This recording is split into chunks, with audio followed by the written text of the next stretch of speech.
So in verse 4 it says, this is the account. Some of your translations may have generations, but that's a very interesting Hebrew word. It's toledot. Toledot. It's kind of a dividing word marker in Genesis in particular. It's kind of an introduction to a particular topic. In this particular case, he's talking about the creation of the heavens and the earth, and in particular the creation of man. You'll find this word later on when it talks about the generations of Adam in Genesis 5, and you'll find it when we begin to talk about Noah in Genesis 6. And it's kind of a dividing marker in Genesis where the subject kind of changes and where the focus kind of changes. And so here we see a change of focus from the big view of creation as a whole and a narrowing of that view and how God has created us. In verse 5 it says, no shrub of the field was yet in the earth, and no plant of the field had yet sprouted, for the Lord God had not sent rain upon the earth, and there was no man to cultivate the ground. So this is pre-flood, and some scholars would make the argument that before the flood there was no rain, but that verse 6, a mist or a flow used to rise from the earth and water the whole surface of the ground, may be the way in which the land was watered. The ancient Near Eastern cultures would have understood this to be there's no shrub of the field and no plant of the field yet, because these were crops that you're talking about. So no man had yet been created at this point. This is day 6 or so, and God is highlighting the fact that the work that man was created to do has not been done because he's not yet been created, right? So what we see there's no rain, which is how most crops would have been watered in ancient times. But also we see that the flow goes over the whole earth. And this is very, in the ancient Near Eastern cultures, especially around the Nile and the Euphrates and the Tigris rivers, the flow of the river in the spring as the snows would melt in the mountains and cover the land with silt was how they would fertilize that. And these civilizations and the way that they would cultivate their land is they would dig canals and trenches and irrigate their systems by the water. And so for the ancient Near Eastern culture reading this, they're recognizing that there is no work that man is supposed to do that has yet occurred because he's not yet been made. And so in verse 7, we find that God forms the man from the dust of the ground and breathes into his nostrils the breath of life, and man becomes a living soul. So man is taken from, it's interesting because most of creation we find in Genesis 1 has been spoken into existence. But here in Genesis 2 we find that when God creates man, he takes from the earth and combines what he's already created with the breath or the spirit, and he breathes into us the breath of life. We have life because God has breathed it into us. We are not independent creatures. We are completely and totally dependent on our Creator for life. God sustains that life in us. But in verse 8, we find that God plants a garden. And here we find that God has created a place to dwell with us. Most of us don't really look at Eden all that often other than to think, I wonder where it might be. Moses says it's toward the east in Eden. Where that is geographically, we really don't know.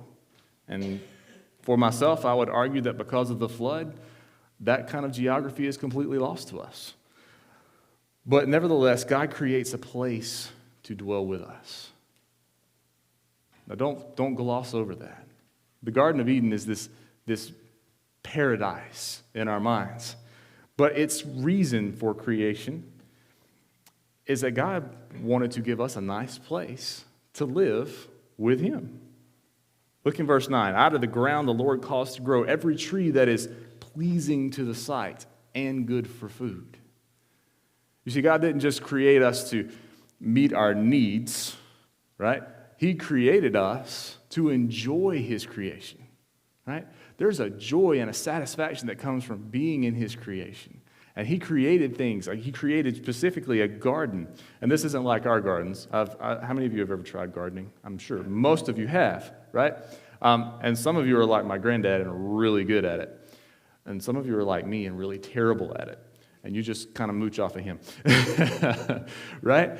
But, gardening in that way, working the soil and tilling the soil is actually a product of Genesis 3, which we're going to talk about next week.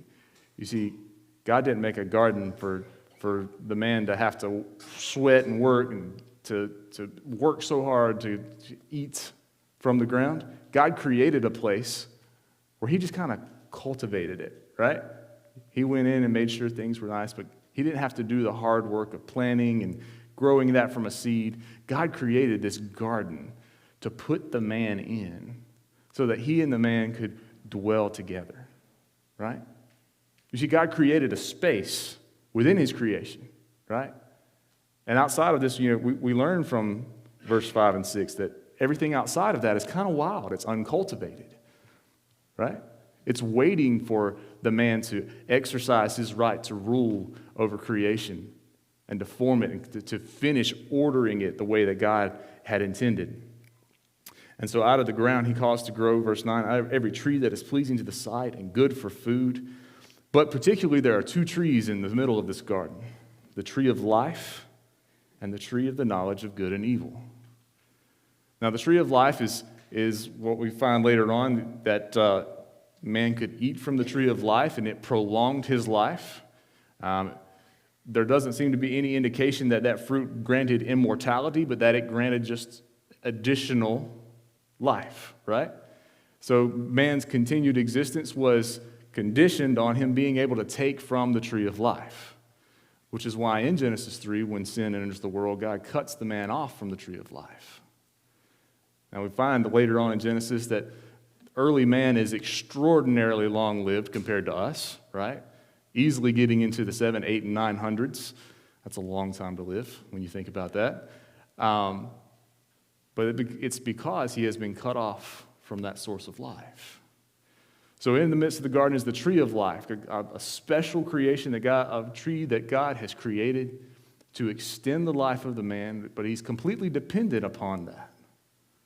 Don't lose sight of that. God creates us dependent on him, depending on that relationship with him, depending on dwelling with him, right?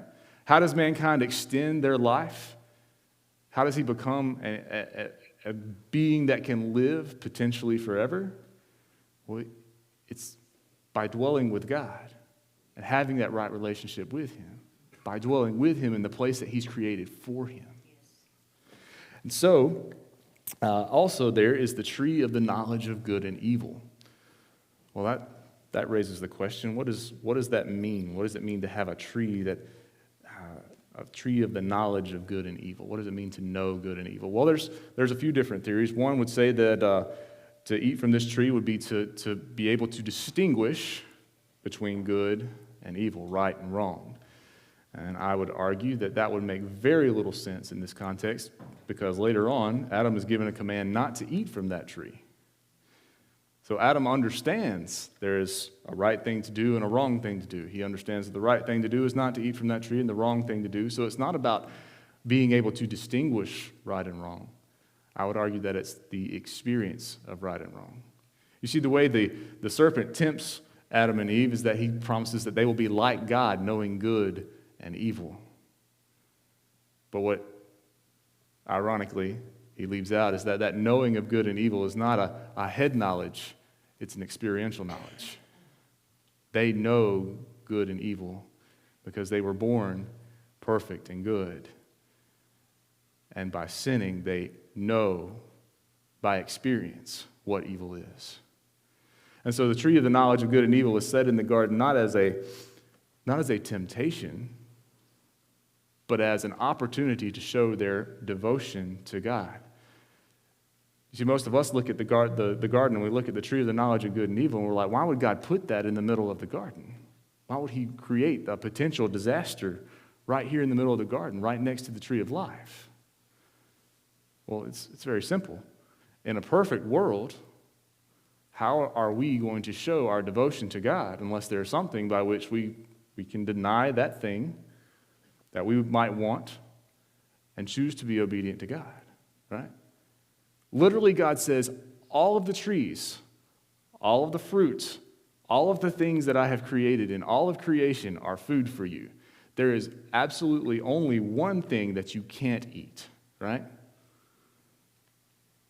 So many times we focus on the one thing we can't have rather than the multitude of things that we do have.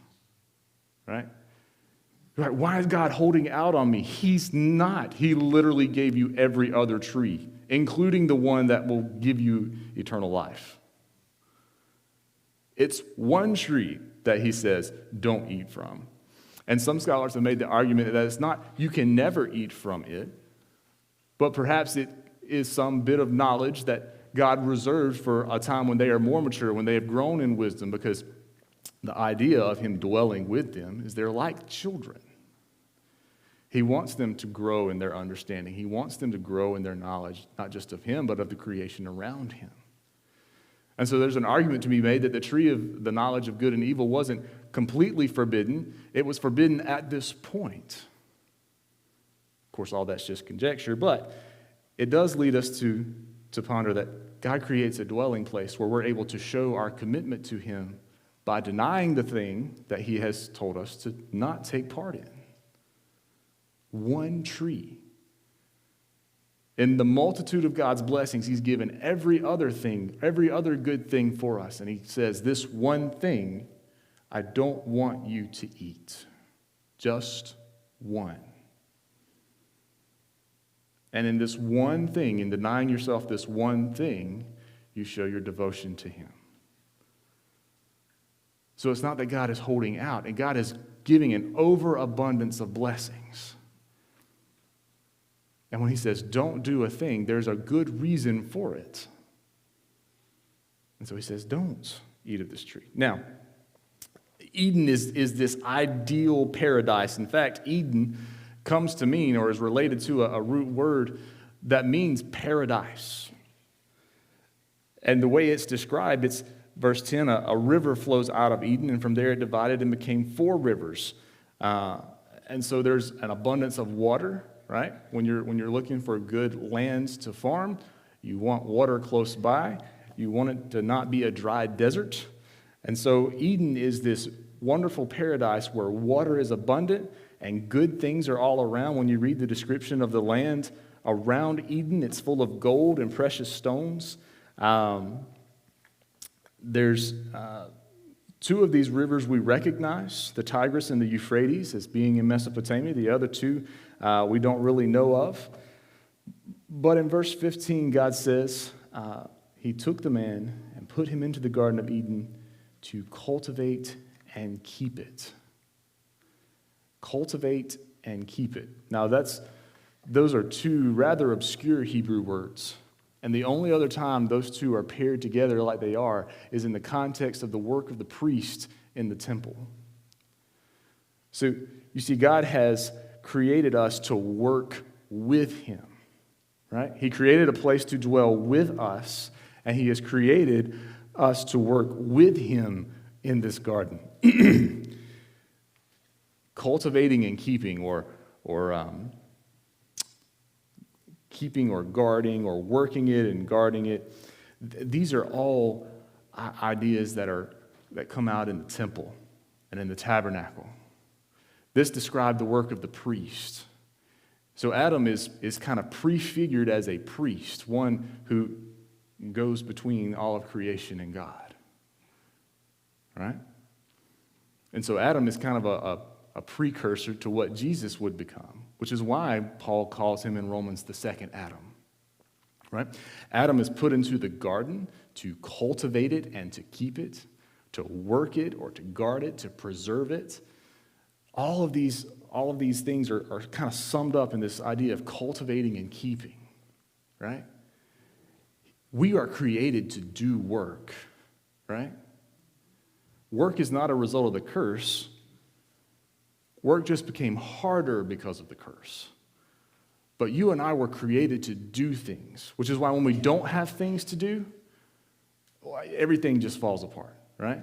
If you've ever been in a position where you're in between jobs and you don't really have a thing to do, it drives you absolutely nuts, right? You're created to do something, right?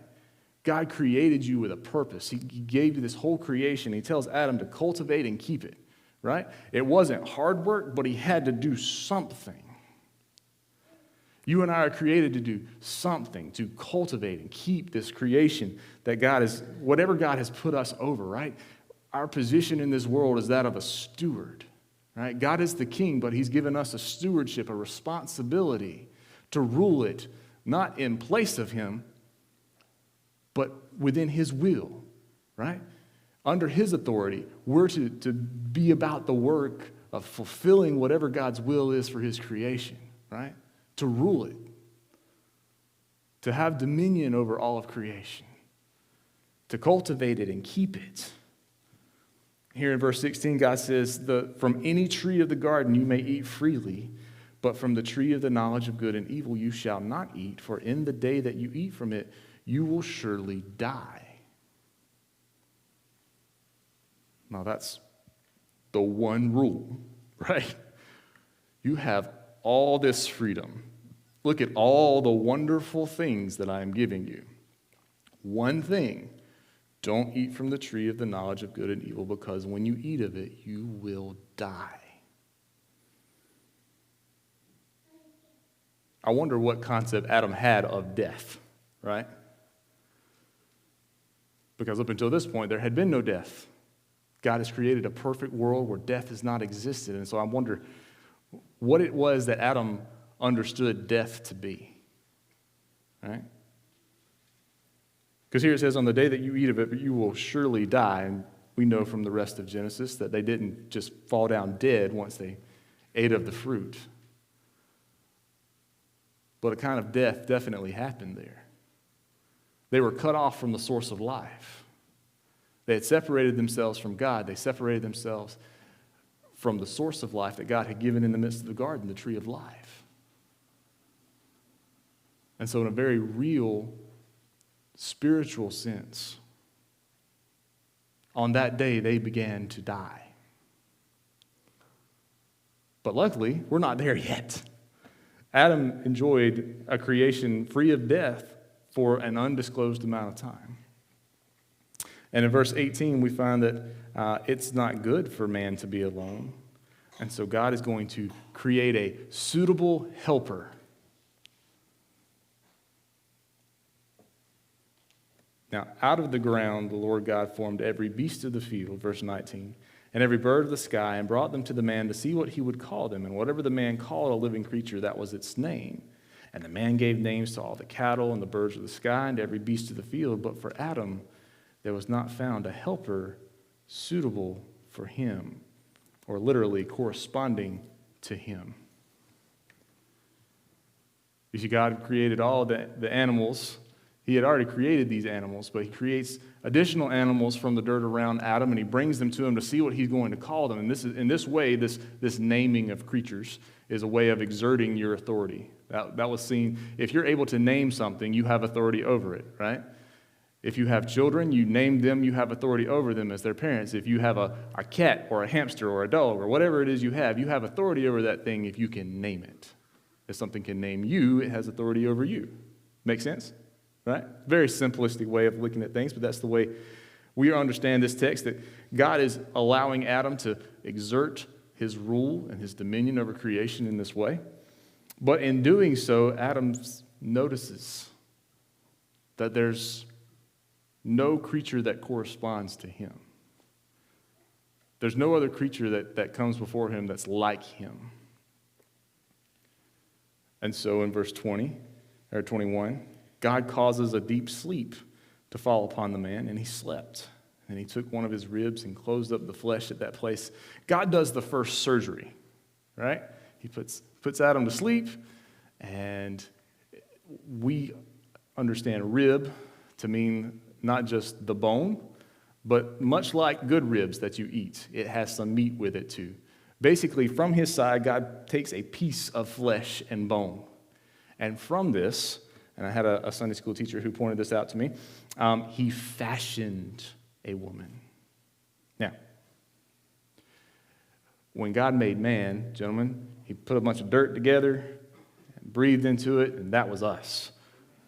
But when he made a woman, he refined the man's initial composition, and he fashioned a woman out of that.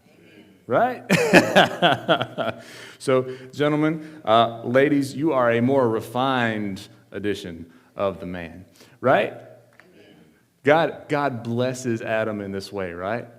He takes from the raw material he had made, the man, and refines that further to make the woman, right? And Adam appreciates this because when he wakes up, he looks at her and says, "This is bone of my bones and flesh of my flesh. She shall be called woman because she was taken out of man." Now, he fashions the woman and brings her to Adam, and Adam's like, he did good, right? He did good because, men, we are not poetic creatures by nature, are we? But when he sees Eve, he spouts poetry, right? It doesn't have the same rhyme as it would in Hebrew, but verse 23 is a poem or a song. He is serenading Eve as God brings her to him, and he's like, God did a good job here, right? He recognizes that God has done something to bless him.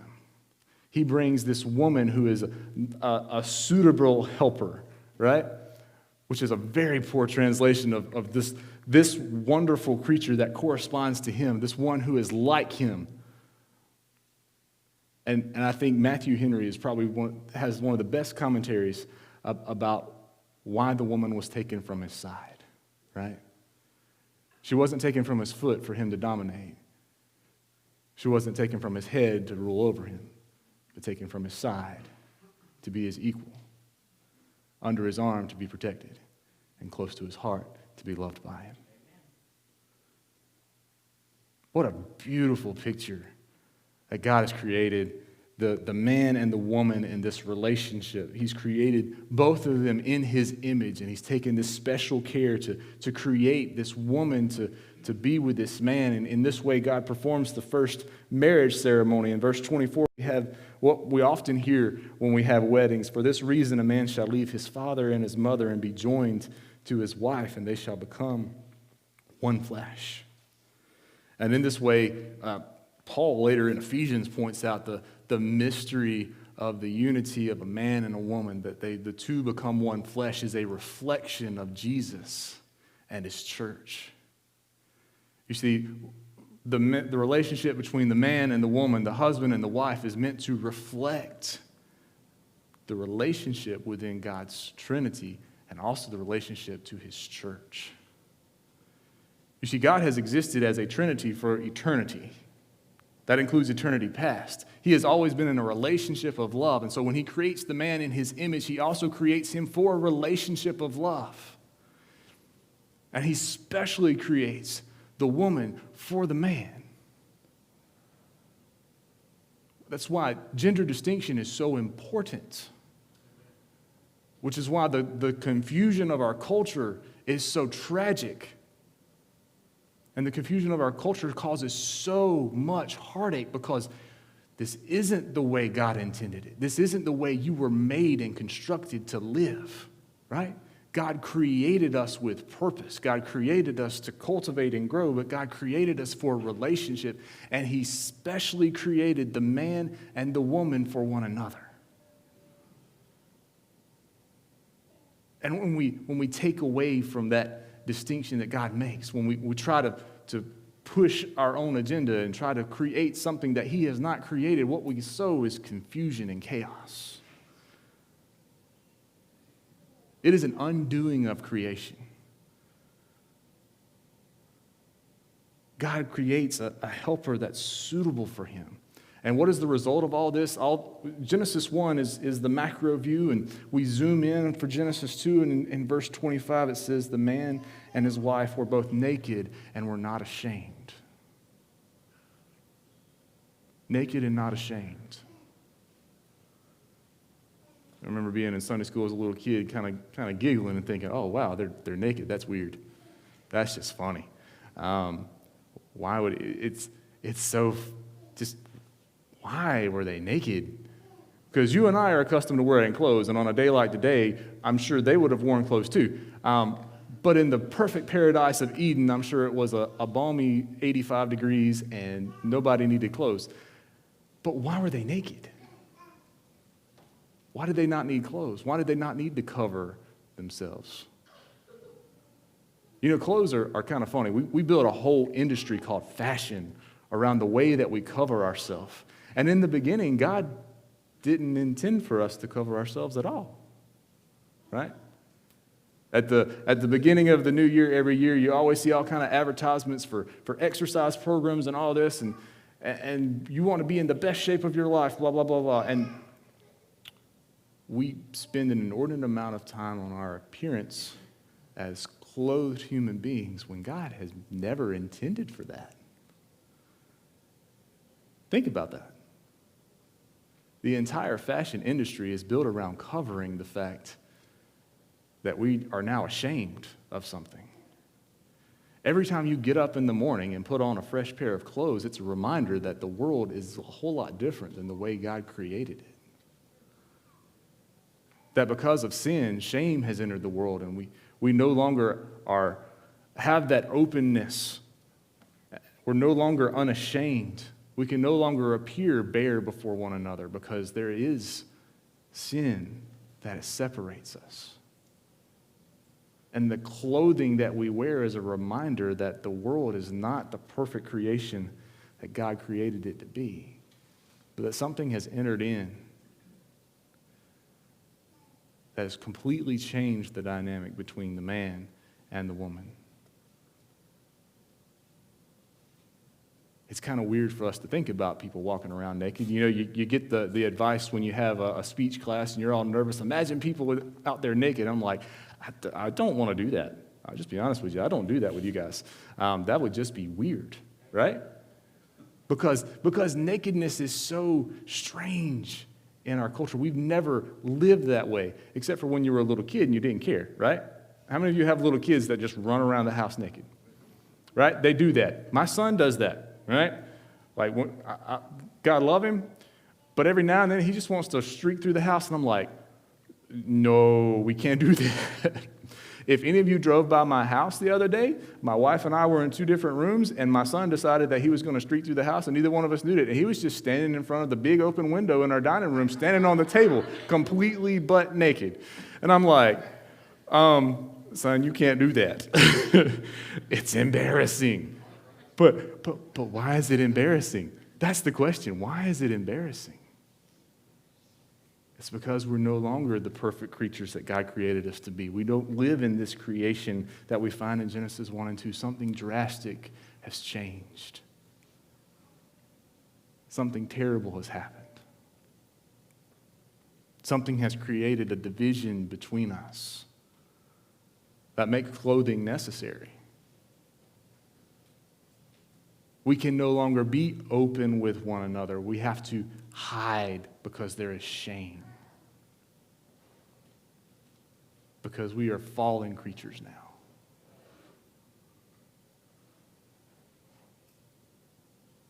But imagine a world where we're so open with one another and everything is so innocent that people literally walked around with no clothing. Where there is no weirdness about that. Where there is no shame in that. It's a world beyond our comprehension because we've never known a world without sin.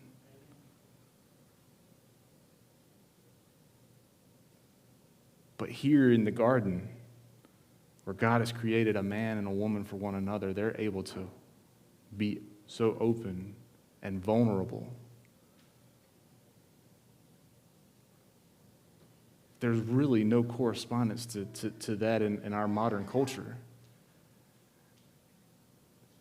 And any attempt to go back to the Garden of Eden and that kind of lifestyle is just, it's not okay because God hasn't restored creation to that level yet, y'all. But here in Genesis 1 and 2, we have a beautiful, perfect world where the man and the woman are naked and unashamed because there is no sin. There's nothing to hide from. There's nothing to hide from one another. They live in a world where they can be naked and unashamed. Because sin hasn't entered that world yet. But next week, we'll look at chapter 3 and the tragic fall. What happened? Because chapters 2 and 3 are actually a full unit. Right? That chapter division is something that was added later, but the story of chapters 2 and 3 are actually a full unit when you look at the Toledot structure, right? The generations of the heavens and the earth. And then after chapter 3, it's you find the generations of Adam. And 2 and 3 are a structure, and they're a chiasm. And what you see is God creating and settling, and then there's the woman, and at the culmination of that is verses 24 and 25, where he brings these two creatures together, and they are naked and unashamed. An ideal, perfect paradise. At the beginning of Genesis 3, it all begins to unravel when the snake tempts the woman. And rather than the blessings of the garden, there's the curses of sin. And rather than being put into the garden, they're expelled from the garden.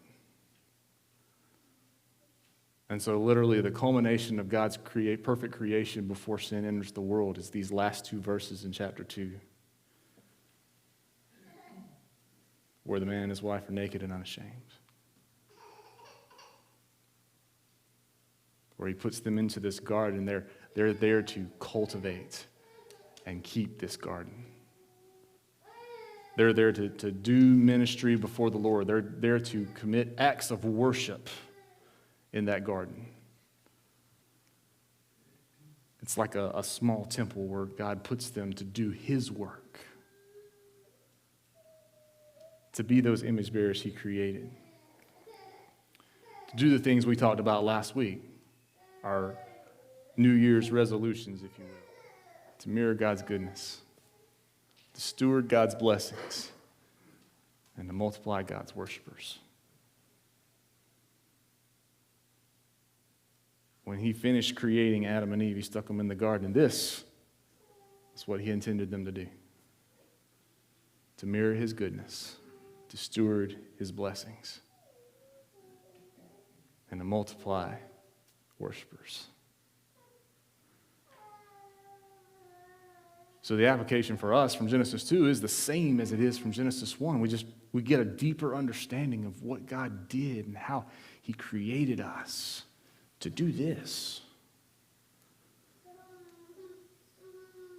So when we read Genesis 2, the commitment is the same as from Genesis 1. We just have a deeper, fuller understanding of how God created us and the love in which he created us, right? He created a place for us to dwell with him. He created helpers for us men, a more refined version that's suitable for us.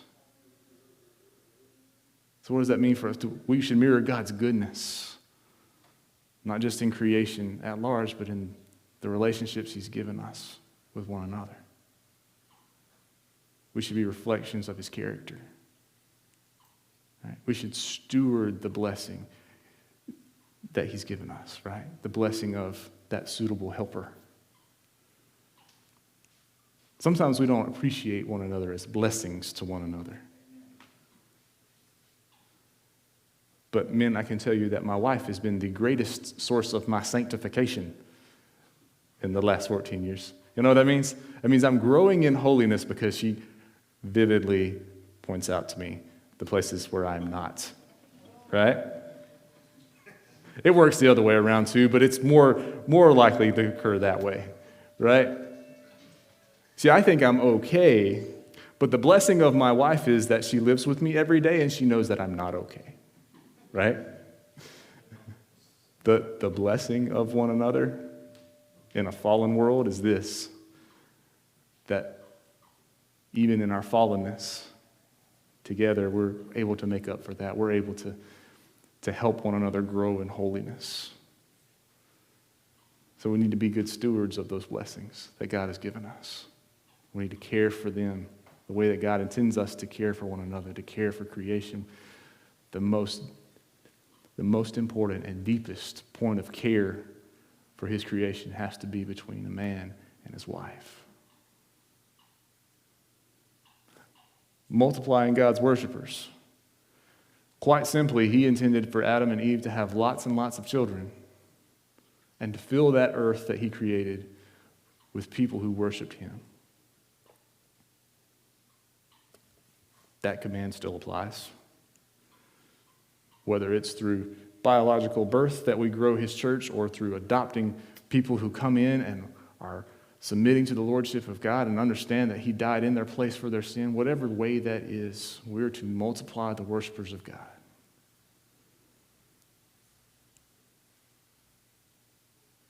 And we're to do our part within those marriages to multiply that worship, not just biologically, but within us spiritually. Men, encourage your wives and your children to worship God. Model that worship for them. Teach them about the God you worship. Because here's the thing, guys. We teach about the God we worship, whether we intend to or not. The thing we're most passionate about, the thing that brings us most joy, the thing that gives us our highest highs and our lowest lows, that is the thing we worship. The question is, what is it that we're worshiping? We're created to worship. You don't have a choice whether or not you worship. I can't remember what great preacher or theologian said it, but you don't have a choice about worshiping. You are going to worship. The question is, what will you worship? And Paul says in Romans, there's only one thing that is worthy of worship. It's the Creator, not any created thing. And so if we're going to reflect his goodness and steward his blessings and multiply his worshipers, we're going to do that in the context of worshiping the only thing worth worshiping. And that's Jesus. So this morning, our invitation is this. Are we going to fulfill the calling of God that he's had from the beginning to mirror his goodness, to steward his blessings, and to multiply his worshipers? Because these are the things. This is the original creation. This is the purpose for which you exist. And all the other commands of the scriptures and of Jesus and being a disciple of God stem from these three. And so the question for us as his people is, how are we going to do this every day, in each relationship, in each encounter, in whatever way we're able to do that? How are we going to reflect his goodness and steward his blessings and multiply his worshipers? And whatever opportunity you have to do that, be faithful to fulfill these three purposes. And it's not a grand thing. Cultivating and keeping gardens isn't magnificent work, but it's daily, it's small, but it's meaningful. It's consistent. You can't neglect it and expect to come back to have fruit. It takes 1,000 small things every day to create, to cultivate, to keep something that will bear fruit. And if we're to cultivate and keep the way God intended us, we have to do that daily, consistently, faithfully. And in this way, fulfill the purpose God has for us.